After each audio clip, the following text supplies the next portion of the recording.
You are listening to part 2 of episode 35 of the Psychotherapist Podcast. In this part of the episode, we discuss a very common anxiety across humanity, dreams of dying and death and despair, and what it all means.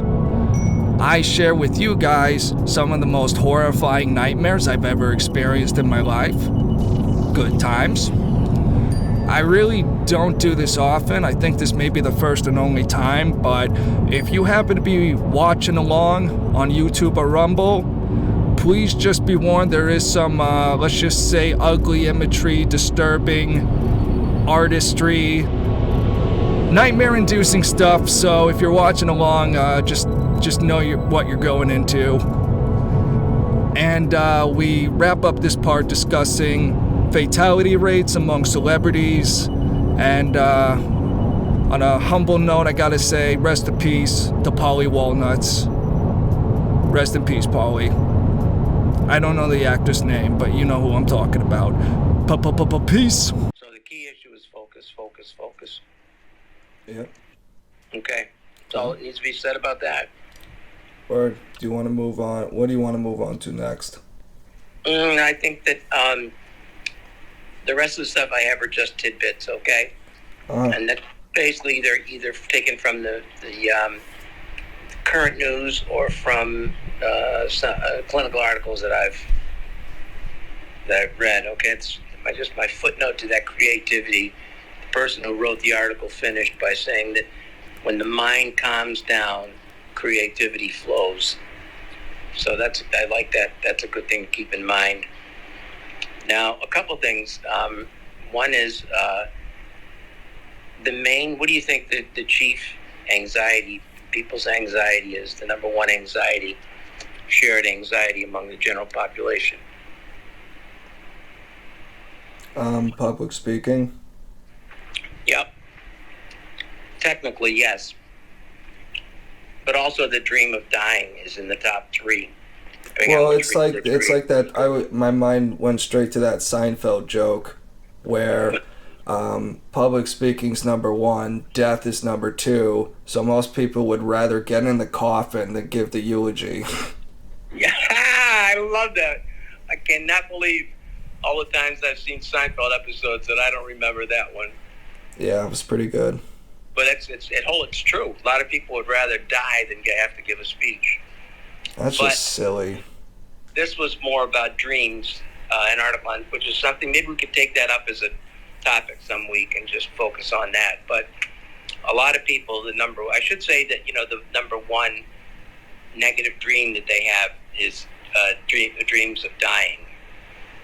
So that would be, like the greatest fear, the greatest dream. And there is absolutely no correlation to dreaming about death and dying. And they took these studies that were done with thousands of sample studies from the UK and other places. So if that can, allay anyone's anxiety, if you have that dream, just get it out of there and don't worry about it. Or if you have it, don't worry about it. You'll die another day. And I love that, Malcolm. That's great. Yeah, you'll die another day. You, as they like to say in the gulags, you today, me tomorrow. Excellent. But anyway, just to speak on that real quick, if I may, I, in my early 20s, went through a very kind of terrifying dream phase, where I had a few dreams about dying, and it really messed with me because I really thought I was going to get into an accident or have some final destination moment, like something not even just out of, my control whatsoever. And I did a little bit of research and, had talked to people about it at the time. And I think what, at least to me, makes a lot of sense is that death in dreams is very often a symbol of change. The leaves got to fall off the tree and wither, before it can grow again, kind of thing. So I think that actually, just based off my anecdotal dream correlation to life experiences, I haven't died yet as far as I'm aware, and I didn't, get shot to death with a bow and arrow from the Grim Reaper himself. That was an actual dream. He called my name. It was terrifying. Yikes, and you still remember it. Oh, yeah. And let me just share with you my one favorite dream from way back when. So, I remember, like, kind of entering this foggy tunnel. And I remember seeing this, like, woman ahead of me in the distance kind of disappear into it. And I walked through the tunnel, and a freaking, like, tiger or, like, some fucking big cat just casually walks by me in the other way. And I'm just like, okay.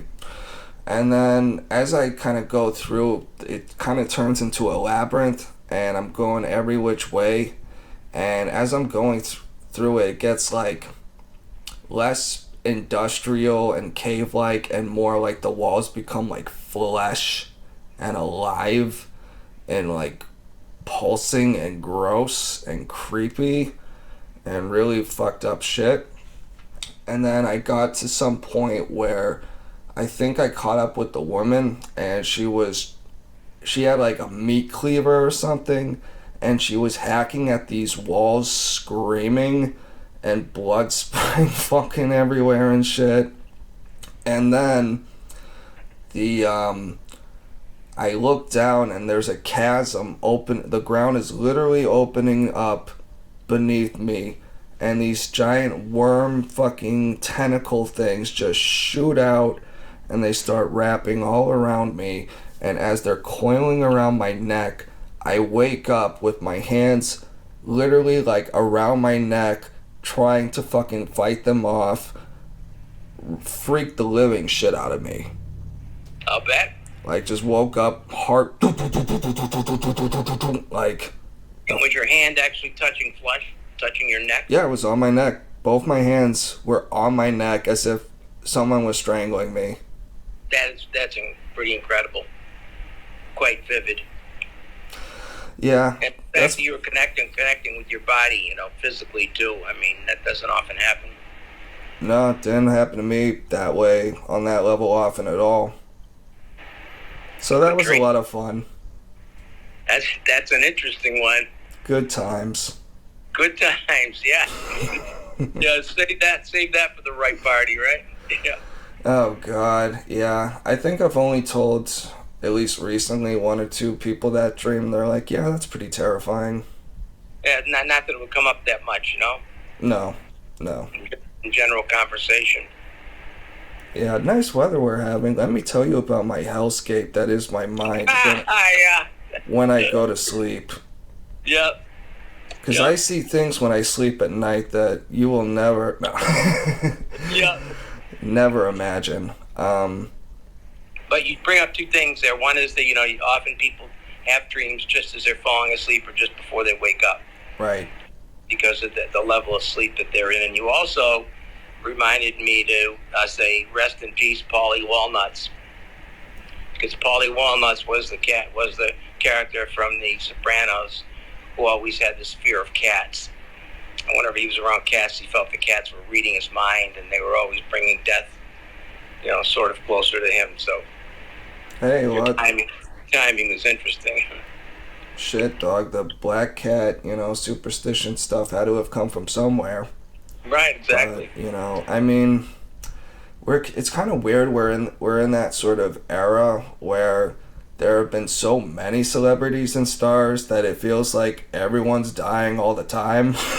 Yep, it has been.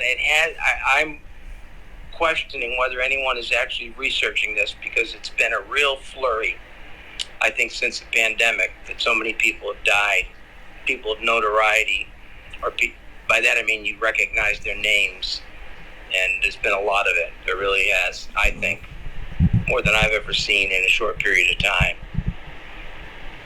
Yeah. What do you think? You agree? I have no idea, to be honest. Okay. Really don't. But you notice it seems like you're hearing more about certain people dying, and you're saying, oh shit, there goes another one who's not coming down for breakfast, I mean, I guess, but, again, I think part of it is just, like, sort of based off the evolution of, like, TV, radio, music, all the sort of mediums Mm-hmm.